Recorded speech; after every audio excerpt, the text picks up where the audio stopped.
Hi everyone. So I'm back. I took a little bit of a break there, not intended, but it's been a couple of weeks since I put up a video, so thanks for waiting. I thought we should talk about dahlias. So let's start before I'm going to give you just the whole tour of all the dahlias growing. I have been waiting to do this tour because I kept thinking they were going to get better and they were going to get better, and I'm not sure they're going to get any better. It has been a weird dahlia year, and I know so many of you are experiencing that too. I can't tell you how many messages I've had from people saying, my dahlias just are not blooming, or they're not really doing anything. What is going on? So I think there's two things going on. Much of the country has been dealing with some major drought. Dahlias don't love drought. They like regular water. So the dahlias along the house here are on drip, so they get water every single day. Dahlias in other parts of my garden that basically never get water have buds, but they're not blooming yet. And so to me, that's definitely the difference there. The other thing is that it's been very hot in some places, and dahlias also don't like a lot of heat. They're not really happy with those like 90 and up temperatures at all. So I think that's been holding things back in a lot of places as well. I don't think here we deal with that problem quite as much. It just doesn't get super, super hot here. The other thing that's going on is that we just most of August we had no rain. So maybe last week we got a good dumping of rain, which was really nice. Everything needed it. Unfortunately, everything flopped, so I spent most of last week standing things back up again. Now I've got these dahlias staked pretty well along here. I use that Florida weave method, and I'll link to a video where I talk about how I do that. So they're working pretty good here, but in other places in the garden and all the sort of annuals that grow below this all sort of flopped over. And I'll tell you, everything in the garden is just looking tired right now. I think though that long stretch of dry just didn't do the garden any favors. But we have some dahlias blooming, and I thought I'd walk you through them so you can see what's going on. But we're gonna start, I think we're just gonna work our way down this row and then we'll go around the rest of the garden. So the way I arranged the dahlias along this wall this year was I was trying to do a sort of graduated color effect. So I started with sort of bright pinks and oranges and apricots here, and then I moved down to sort of paler colors, and then I picked up the pink again, and we got darker as we went that way. That is how I planned it. That is not how it worked, but we are starting right here at Labyrinth. Now, Labyrinth has been doing amazing.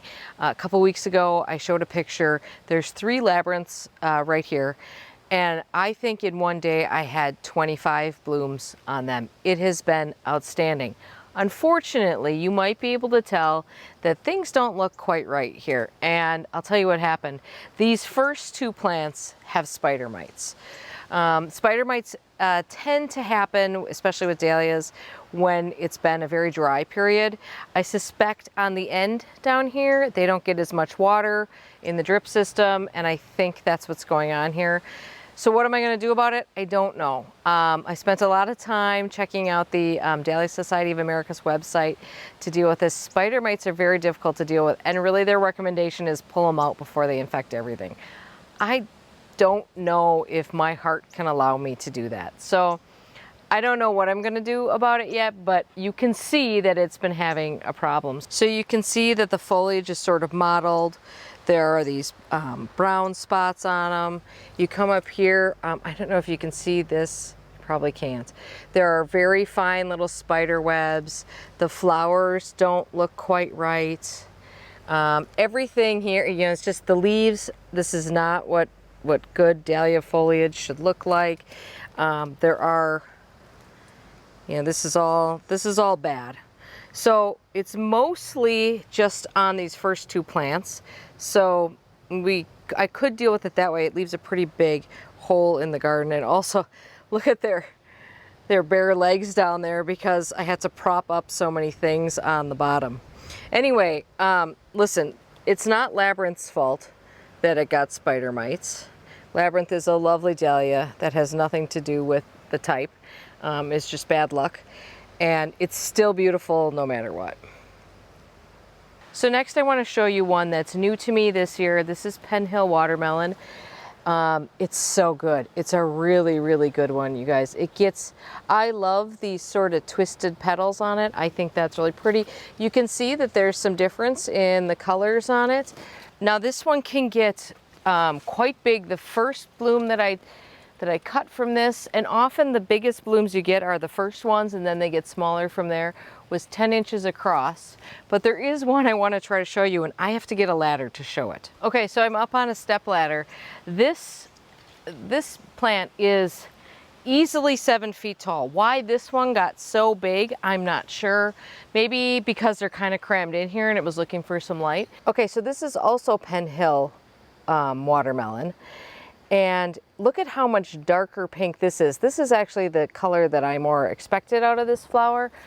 But this one, and this is the first bloom on this specific plant, which is probably why it's so big. Okay, I think the only way to properly show this to you was to just cut it. And actually, you can see that it's starting to be done anyways. The petals are starting to look a little bad on the backside there, but I mean, check that out. So this is size, and I did bring out a tape measure. So let's see.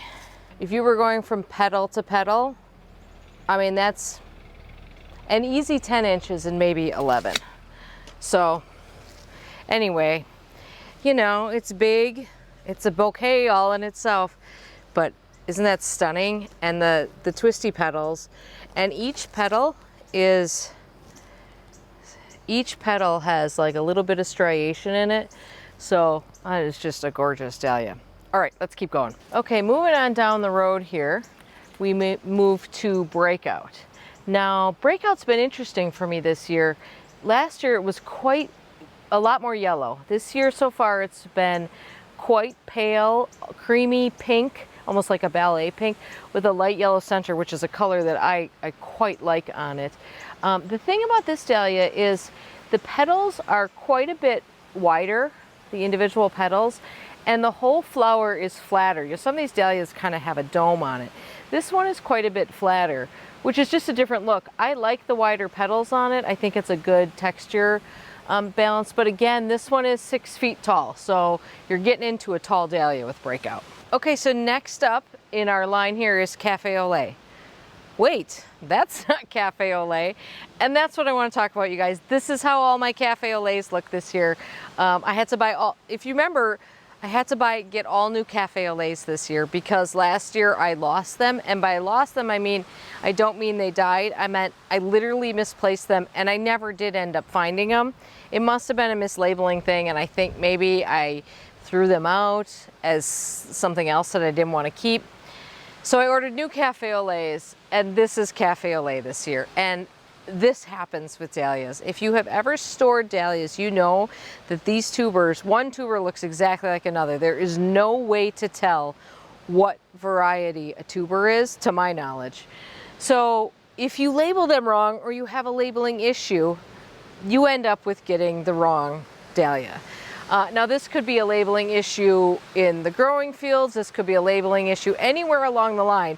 It's not my labeling issue this time. A lot of times it is, but not this time. So, so it's a disappointment when that happens. I'm not going to lie. I obviously did not plan for a really corally red to be right underneath this window box. I planned for those pretty colors of Cafe au Lait here, but it's not the end of the world. It's actually really a nice form on a dahlia. These are quite a bit smaller than what I've been seeing.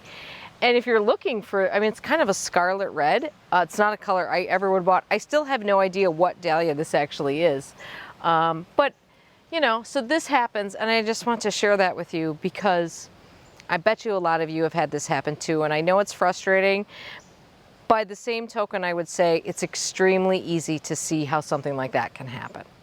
Okay, next up here is that you guys can tell, I think, that I have a color theme that I like with dahlias. I really seem to, and I think I might have overdone it this year, I really lean heavily towards the apricots and the peaches and the pinks.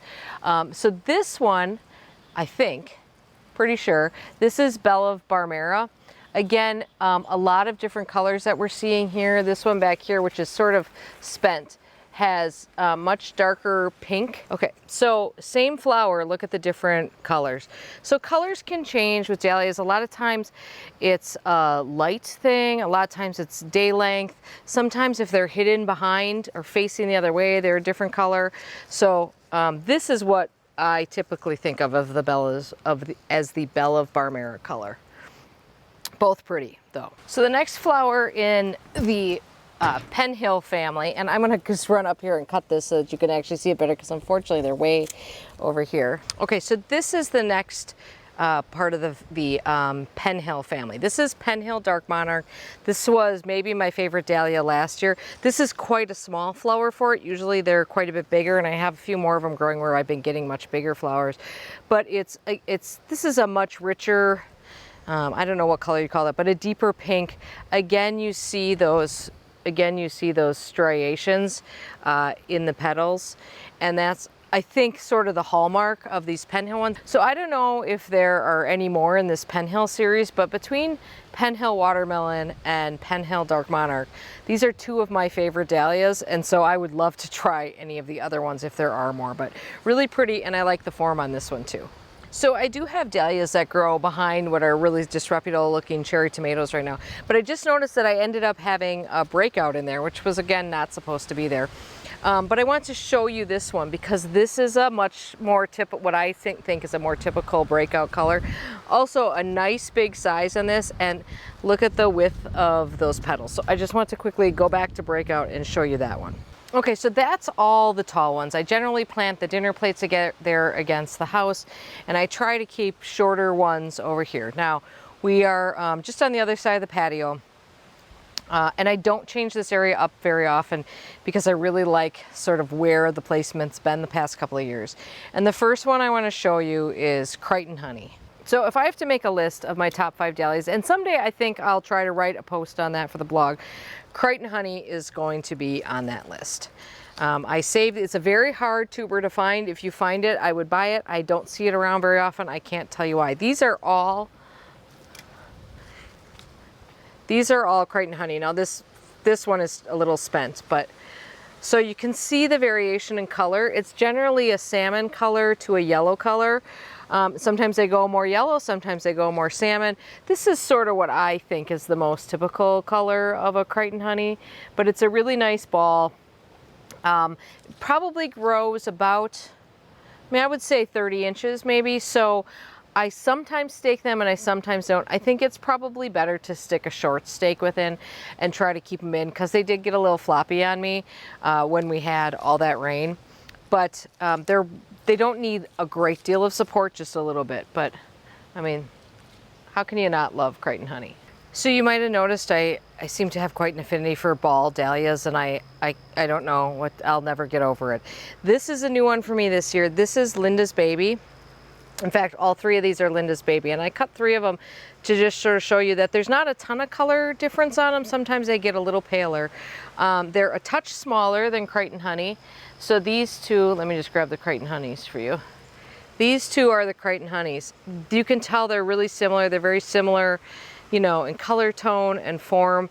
I think if you were just starting to buy dahlias, you probably are better off just picking between Linda's Baby or Creighton Honey, because they're similar enough that you can get into that later. But again, a really nice, in fact, this flower in particular is quite nice because you can see how they sort of wrap around the back, but the center's still closed. Basically the same height as Creighton Honey, same form, very similar in a lot of ways. I wouldn't be surprised if there's similar parentage behind these two. So this tall red one behind me, reddish pink, is new for me this year. This is KA's Rosie Joe. Here's what it looks like. It's, again, another ball. I had to look far and wide, and I'm pretty sure I paid a lot for that dahlia. I had no idea it was going to get that tall, so that was a little surprise. I probably wouldn't have put it right there. Not that I mind it because it's beautiful, but I think it's well named. It's very rosy color. And beyond that, just behind it, is Marn, which is a really, really nice terracotta color. It's not a bright orange. It's definitely a goldier orange. Ball that is, again, really nice form and really, really tight petals. If you look at the difference between the petals on this one has very tight petals, and these are like slightly have more of a tip to them.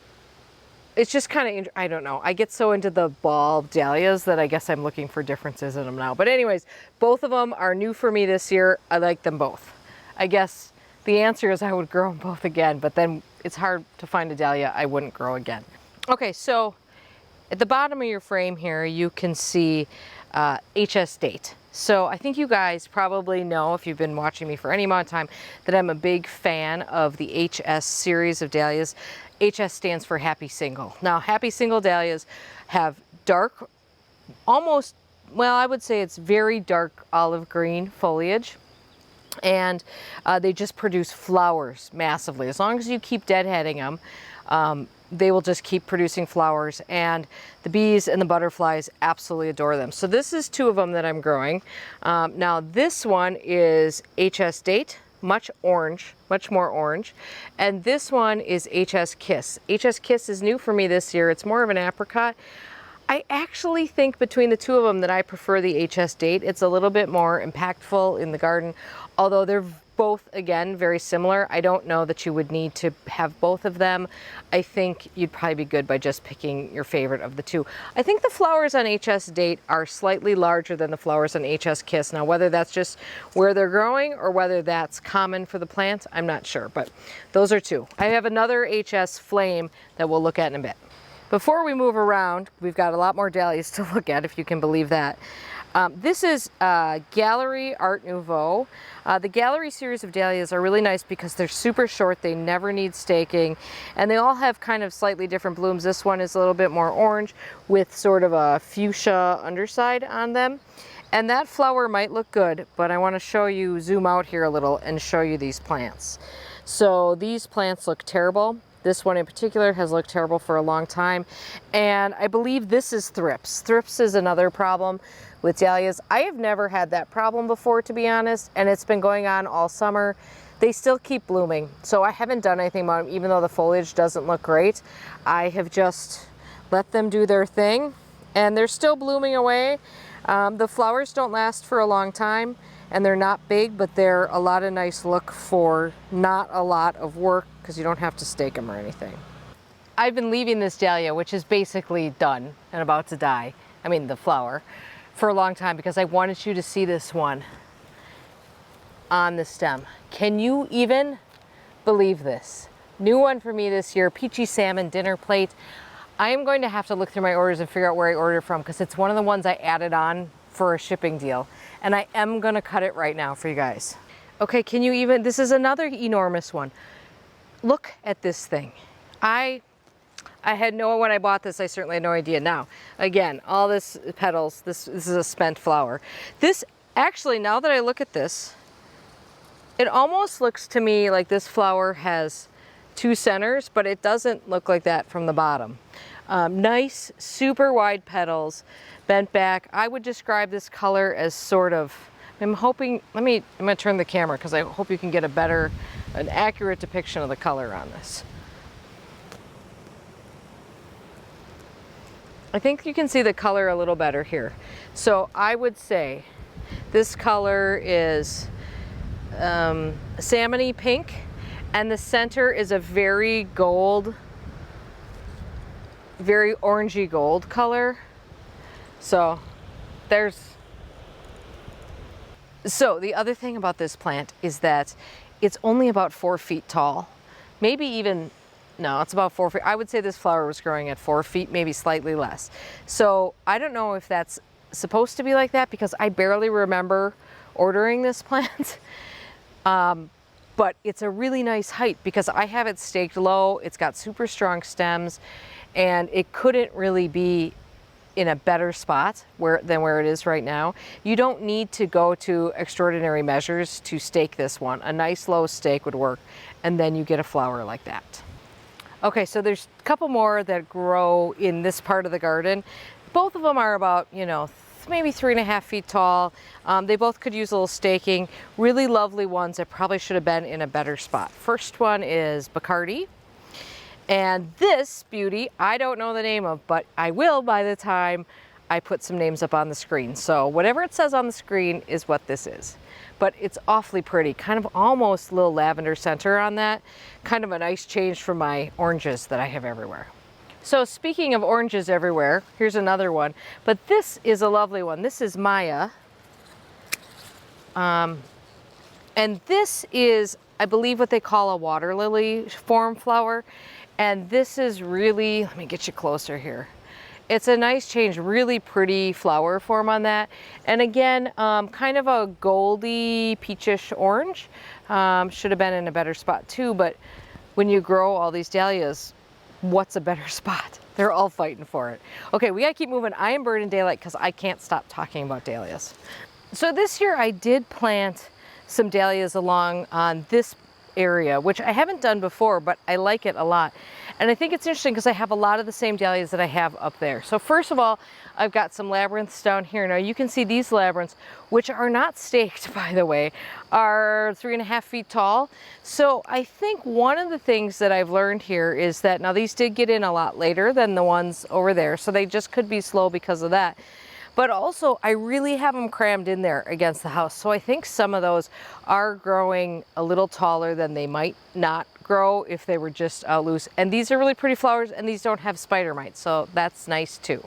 And then as we come down here, we've got some more cafe au laits, which would have been very pretty with the flamingo celosia there, had they been cafe au laits, but they're not. So but these are better examples of this flower, this cafe au lait imposter as well.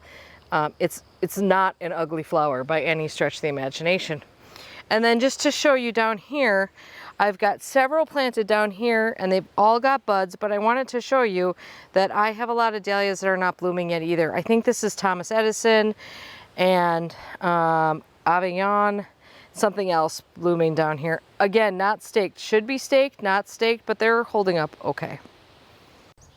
Somewhere along the line, I ended up with tons of Nuit d'Etat dahlia tubers, so I have them scattered throughout the garden. And here's one of them, sort of a cactus type dahlia. It actually looks like something's been nibbling on that. That looks like earwig damage to me. But just an all-around good performer. Nice dark dahlia. So I think I've showed you these dahlias in a previous video.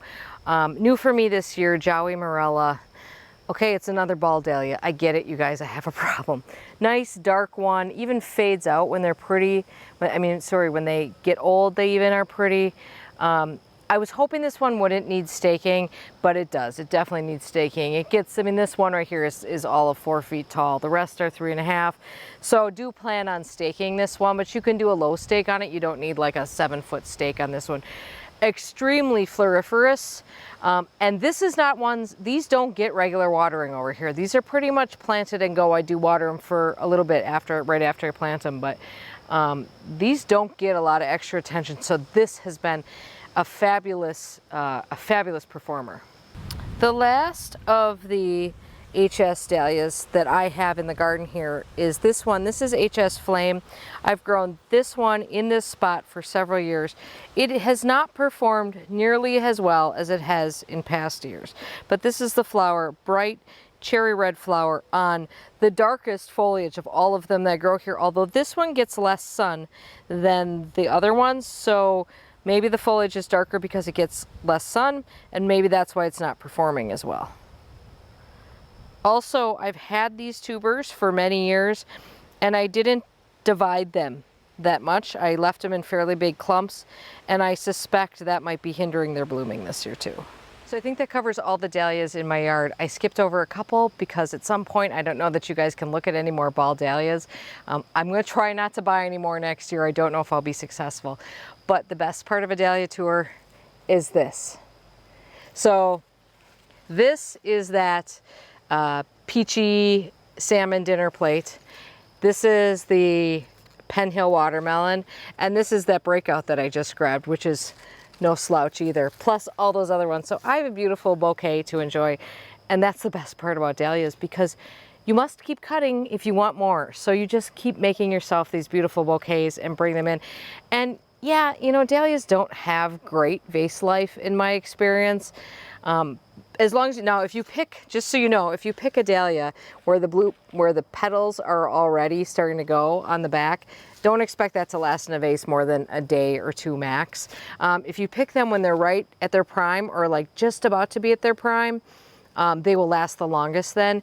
And dahlias don't open up much once they get in a vase. So you want them to they'll open up a touch more, but for the most part, what you pick is what they're gonna look like in the vase. So anyway, I couldn't be happier with with any of these, really.